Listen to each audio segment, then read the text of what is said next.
Откройте для себя Samsung Bespoke JetBot Combo AI – революционный робот-пылесос с искусственным интеллектом, который делает уборку умнее и эффективнее. В этом фильме мы покажем, как передовые технологии AI, интеллектуальное картирование и автоматическая станция очистки превращают процесс уборки в простое и беспроблемное занятие. Bespoke JetBot Combo AI точно распознает поверхность, адаптирует режим работы, а управление через SmartThings и голосовых помощников делает его незаменимым помощником в доме. Чистота без усилий – это реальность. Samsung, добро пожаловать в будущее. И это были официальные данные про этот пылесос. Но на моем канале только честный обзор, и поэтому я расскажу все, что я испытал за это время, пользуясь этим интересным умным пылесосом. Во-первых, хочу сказать, что много нервов я потратил после покупки этого пылесоса.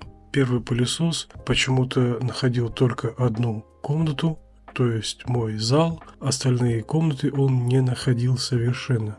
Мы созванивались со службой Samsung, и они нам посоветовали только отправить его обратно, после чего прислали нам новый пылесос. К тому времени я еще не знал, что пылесос работает только от интернета. Если у вас стабильное соединение с интернетом, то он ищет все комнаты, но если у вас прерывается интернет дома, то сразу же он начинает тупить и ничего не делать, и забывает, где он, и теряет даже станцию. Что было очень интересно и обидно, когда после покупки получалась вот такая ситуация. Но это я уже узнал позже, после того, как пришел второй пылесос. В то время, когда он делал карту, интернет был стабильный, и все, как говорится, у него получилось. Это, как говорится, первый минус. Второй минус в самом цвете пылесоса. Может быть, кому-то и нравится белый цвет, но на этом пылесосе белый цвет – это сразу видны отпечатки пальцев, рук, и сразу, хоть как бы вы не мыли руки, все равно какие-то отпечатки на нем остаются. Хотелось бы, конечно, пылесос не в белом, а в черном цвете. Третье – это очень большая щетка сбоку. То есть щетка, которая проходит по вдоль стен, собирает мусор и так далее. В чем она плоха? То, что если у вас половики, легкие половики, не тяжелые, то при этом он поднимает эти половики этой щеткой, начинается какой-то кавардак и полный ужас. Половики сминаются, уходят в сторону и так далее. Следующий минус этого пылесоса – то, что он не преодолевает препятствия. То есть барьеры, которые у вас между одной комнатой и другой. У меня, к примеру, очень высокие пороги. Пороги у меня примерно 2 сантиметра между комнатами. И с этой задачей он совершенно не справляется.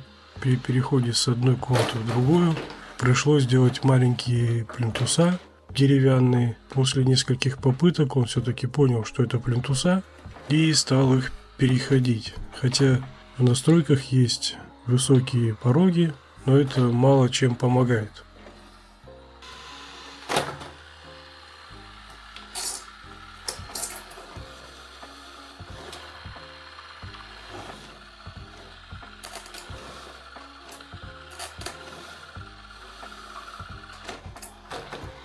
Ну вот куда ты пошел? Куда ты пошел? У тебя станция совершенно в другой стороне. Конечно, еще ты давай коврик у нас зацепи. Станция у тебя не там. Я тебя отправил на станцию. Вот и все. Опять ошибка, и сейчас 100% напишет, что он не нашел станцию. Вот здесь он показывает, что он не может найти станцию, произошла ошибка, застрял посторонний предмет какой-то и так далее и тому подобное. Нажмем на перепроверку, отправим его домой опять и попробуем понять, что же ему надо. А видите, вот на карте показывает, что он ничего не понимает, где он вообще находится. То есть это фирма Samsung, товарищи, это инновации. Это не какой-то там вам ширпотреб. Пылесос почти за 1000 евро. И вот и ушел он. Ушел Аманжол. Он не понимает, где он и что он. Ну ладно, не будем над ним издеваться. поставим его обратно, как я уже сказал, что я его отправляю обратно.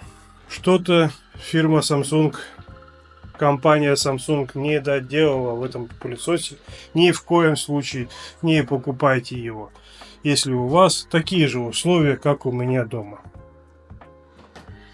Пороги, ковры и так далее и тому подобное. Надо идеальные условия, такие как плиточка с подогревом, ровный пол, ну, все, что было, как все должно быть идеально. Отдельно, конечно, хотел рассказать про щетку боковую, которая постоянно засорялась. В ней не было никаких засоров, но она постоянно показывала, что она засорена, и надо отправить пылесос обратно на станцию и что-то там вытащить. Щетка вот эта, она каким-то образом, ну, здесь написано было, что там посторонний предмет какой-то непонятный. Ну, конечно, он сейчас прошел, мусор, это все понятно. И она как-то загибается вот так вот так вот загибается, заворачивается и потом не может ехать. Это как-то, я не знаю, она слишком длинная для этого пылесоса. Должна быть щетка вот эта, потому что я знаю, у меня iRobot на втором этаже в моем доме, и у него щетка не такая совершенно. Она, ну, буквально чуть-чуть выходит, вот чуть-чуть где-то вот здесь, но не так длинная. Она потом закручивается вот так вот, и все. Что еще здесь? Вот щетка вот эта. Все хорошо, как говорится, да, вот она щетка, она мало тут заматывается, но заматывается, вот посмотрите вот здесь вот. Это катастрофа, она вот между вот этими деталями, вот волосы намотали, ну, как вы все знаете, что у меня кошки, собаки, вон одна идет, и волосы заматываются вот здесь, тут вот между деталями, вот здесь вот, вот здесь вот. И потом он пишет, уберите волосы. А в чем прикол? Если здесь не наматывается, наматывается здесь. Оно потом сам по себе не может работать. Потому что нагрузка на двигатель. И он говорит, что вот уберите волосы отсюда. Так что в этом тоже проблема. У меня уже составлена карта моего дома с горем пополам. Но составлено, что самое интересное, когда он проходил возле комнаты сына, дверь была закрыта, но он каким-то образом определил, что внутри комнаты. Но это считается магией какой-то. Предметы он, вот если переведем в режим 3D, предметы он, ну, более-менее определил, что здесь шкаф, что он сам тут стоит. А диван он не определил, к примеру. Ну, это мелочи, да, вот кухня, стол он не определил. Ну да, вот кровать типа вот он определил. Здесь выставлял я пороги высокие, ну, как вы видели, пороги он преодолевает с большим-большим трудом. То есть пороги у меня где-то 1,5 сантиметра, где-то сантиметра 70 вот так вот. И он еле-еле переходит. Здесь я сделал тоже порог. Вот здесь вот.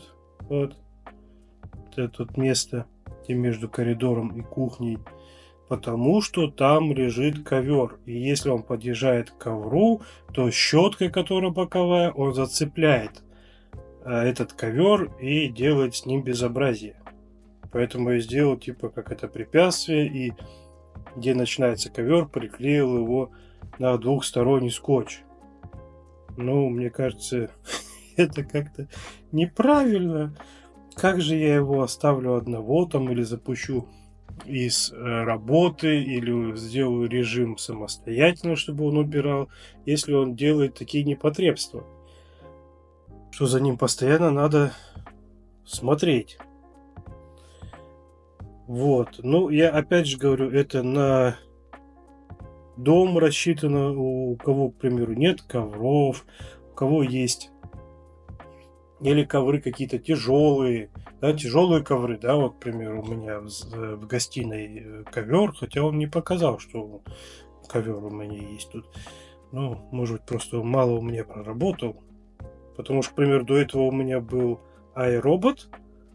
Он показывал все досконально. Причем даже стулья, даже, не знаю, стол, то, что здесь стол стоит, стулья, там, кошачьи чашки, конечно, он не показывал, но он показывал, что там есть какие-то предметы. Ну вот как-то так. И у меня в гостиной лежит ковер, он его, конечно, не зацепляет, он тяжелый ковер. Если у вас тонкие коврики, то это проблема. Пройдемся дальше, что умеет этот чудо-пылесос. Вот, сухая уборка и мытье полов. Насчет этого скажу, он пылесосит, ну, конечно, если не отталкиваться от того, что он задирает ковры тоненькие и их передвигает, к примеру, да, если чуть-чуть как-то лежит не закреплен ковер, вот, он будет его двигать. Пылесосит замечательно. Там получается пылесос, который прям вот хорошо втягивает в себя мусор. Не то, что вот щеткой наматывает, а прям втягивает в себя мусор. И моет полы тоже замечательно. Если, к примеру, другие пылесосы, которые выдвигается там тряпка, да, там он за собой елозит эту грязь, а этот он прям салфетками хорошо натирает, грязь собирает в эту салфетку, там микрофибра или что там как-то называется. И если она грязная, как-то вот он определяет, что она грязная, лидаром, может быть, еще чем-то, и идет на станцию, их споласкивает, эти тряпки. Споласкивает, дальше идет моет. Споласкивает, дальше идет моет. Вот эта грязная вода, она идет в контейнер для грязной воды, набирается чистая вода, и он дальше моет. Насчет моющего средства я не знаю, там можно или нельзя, но я бы не советовал, потому что он потом, когда сушит, он именно под температурой сушит, там 90 градусов, и потом это будет, не знаю, при нагреве, скорее всего, какие-то плохие вещества будут выделяться. Вот, поэтому водой тоже он достаточно, очень даже хорошо моет. Насчет этого скажу, очень даже неплохо. Вот сухая уборка и мытье – это обалденная вещь. Опять же, сухая уборка и мытье. У меня 149 квадратов, первый этаж дома, ну и второй тоже получается. А аккумулятора полностью не хватает, чтобы вот это вот все пройти и помыть и пропылесосить. То есть он потом идет на зарядку, а если он идет на зарядку, то он начинает сушить тряпки. Сушка тряпки происходит в течение 2 часов. 2 часа он сушит тряпки, то есть он моет, промывает, там все вот это вот дезинфицирует 2 часа. И мой совет, если вы все-таки решитесь взять этот пылесос, если у вас идеальные условия дома, то делайте сначала сухую уборку, а потом мокрую. Вот это вот сухая мокрая, оно не подходит для больших площадей. Но если у вас, конечно, не 149 квадратов, там однокомнатная квартира, то, как говорится, пойдет. Что он еще делает? Просто сухую уборку и просто мытье полов. Дальше пройдемся. Тип уборки. Тип уборки, мытье полов после сухой уборки или одновременно выполнение сухой уборки и мытья полов. Вот вы можете выставить. Всасывание интеллектуальное, максимальное, нормальное, бесшумное. Я пробовал бесшумный вариант. Бесшумный вариант, но у меня сразу же засорился фильтр для двигателя. Он, получается, мусор, вот эту вот пыль, которую он не полностью втягивает, не полностью, а остается на фильтре. Мощность маленькая, в отдел для пыли и мусора попадает меньше мусора, попадает на фильтр. Не советовал. Максимально я не пользовался, достаточно было интеллектуальный. Он очень хорошо справлялся. Количество воды. Количество воды я всегда выставлял среднее. И для ламината, который у меня дома, у меня дешевенький ламинат, совершенно дешевенький. Еще не успел перестелить полы дома. Он совершенно дешевый, еще раз хочу сказать. То есть, если сильно намочить, то может и сбухнуть. Поэтому средний уровень, это было достаточно и очень даже неплохо. Расписание я не устанавливал, потому что я пропользовался им неделю. Вот, как видите, отсылаю обратно. Очень недоволен им. Но и опять же, повторюсь, это чисто в моих условиях. Если у кого другие условия идеальнее, чем мои, то можете попробовать. В любом случае, 14 дней, по крайней мере у нас в Германии, вы можете отослать продукт обратно, если вам что-то не понравилось. Присылайте Вызывает он отчет о уборке, где он убрал, где он застрял и так далее. Но это с любым роботом. Вот причем по часам он может это все вам показывать. Где, что, какая проблема у него была. А проблем у него много. Станция для очистки. Вот состояние также вот это вот, что салфетки, сушка. Вот видите, 2 часа сушка у него тряпок. Интервал промывки салфеток каждые 20 минут.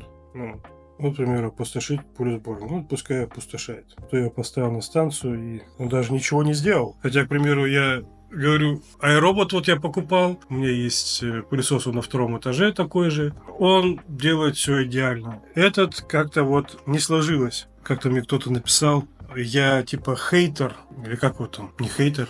Я этот... Ну, короче, как-то вот сказал, что вот все плохо рассказываю о продуктах. Я рассказываю о том, что я купил. И о том, как я этим всем пользуюсь. Так, настройки передвижения также вы можете сделать. Автоматическая уборка длины, чистка ковров, автоматическая уборка с учетом ворса. Ой, не знаю, объезд ковра. Ну как объезд ковра? Он их подвигает. Вот, ну, кто-то скажет, ну давай закрепи ковер, да и все. Как-то, я не знаю, до этого у меня был совершенно другой робот, он ничего не двигал, совершенно. Мне хватало пространства, чтобы перейти пороги. Ну, вот это вот как-то не сложилось у меня с ним. Глубокая чистка загрязненных мест есть. Обнаружение препятствий, да, ну вот сейчас. Обнаружение препятствий. Повышенная чувствительность распознавания. Объезд небольших плоских препятствий. Ковры с длинным ворсом. Ну, короче, или дверные пороги с длинным ворсом, или дверные пороги. Я не знаю, я это все пробовал, честно. Я устанавливал пороги и так далее. Но он недоработка какая-то, не знаю, у фирмы Samsung.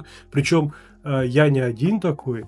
У нас в магазине Otto, вы, наверное, все знаете, кто живет в Германии, продается тоже этот пылесос. И рецензии на этот пылесос очень-очень плохие. 1 звезда кто-то поставил, и такие же проблемы, то, что он не может найти свою станцию, если он заблудился, что вот пороги и так далее и тому подобное. Поэтому решать только вам. Автоматическое распознавание туалетов, ну, конечно, в туалет я его не посылал, у меня туалет отдельно. И калибровка повышения точности. Короче, ребята, я еще раз скажу, что вы можете, конечно, его взять, посмотреть, как он у вас работает. И если у вас справляется, то оставляйте. Очень хорошо моет полы, очень хорошо пылесосит, прям вот идеально пылесосит, правда. Ну, то, что проблема, то, что наворачиваются волосы не там, где надо, на валах внутри. И какие-то засоры происходят в боковой щетке. А так, обалденный пылесос, но для определенных условий. В заключение огромная просьба подписываться на мой канал, ставить лайки, комментарии и до новых встреч!